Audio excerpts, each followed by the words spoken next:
আজ সকাল সকাল ডাক্তারবাবু আমরাস খেয়ে কনফারেন্সে কলকাতা বেরিয়ে গেল। রাতুলের কনফারেন্স থেকে ফিরতে রাত হবে।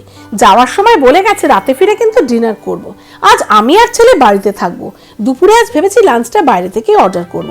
হাতে বেশ কিছুটা সময় আজ পাবো। ফ্রিজে দেখলাম কয়েকটা কাতলা মাছ পড়ে আছে।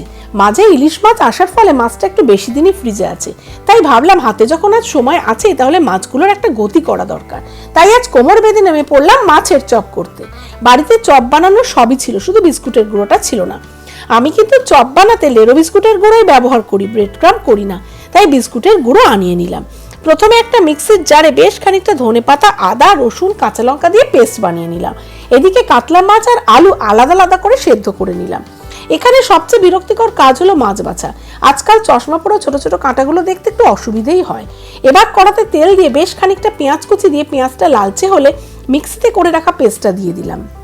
আমি এই পেঁয়াজ কুচি দিয়ে মিক্সচারটা একেবারে করে রাখি আলু আর মাছের জন্য, দুবারে করি না, এতে সময় অনেকটা নষ্ট হয়। এই কড়ার ভাজা মিশ্রণটা খানিকটা আলুতে দিয়ে দিলাম আর বাকিটাতে মাছটা দিয়ে দিই।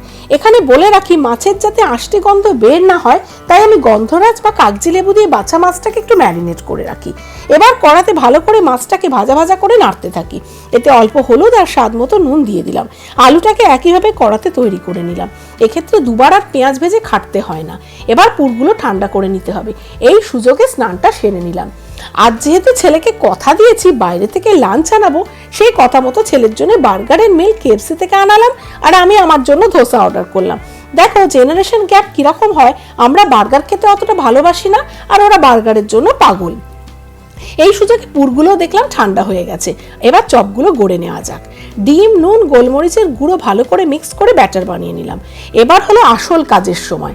আমরা কচুরি করলে যেভাবে ময়দার ভেতর কড়াইশুঁটির পুর ভরি, সেইভাবেই আলুর ভেতর মাছের পুরটা ভরে ফেলতে হবে। আলুর পুরের মাঝখানটা জায়গা করে মাছের পুরটা দিয়ে দুহাত দিয়ে গোল করে ডিমের গোলায় ডুবিয়ে বিস্কুটের গুঁড়ো দিয়ে তৈরি করতে হবে চপ।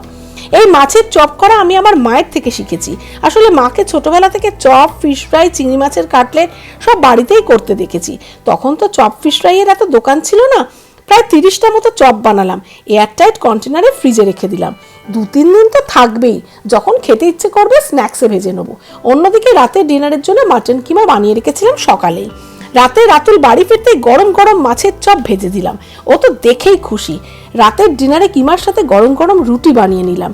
তোমরা এই প্রসেসে একবার মাছের চপ বানিয়ে দেখো, তোমাদের ভালো লাগতে বাধ্য।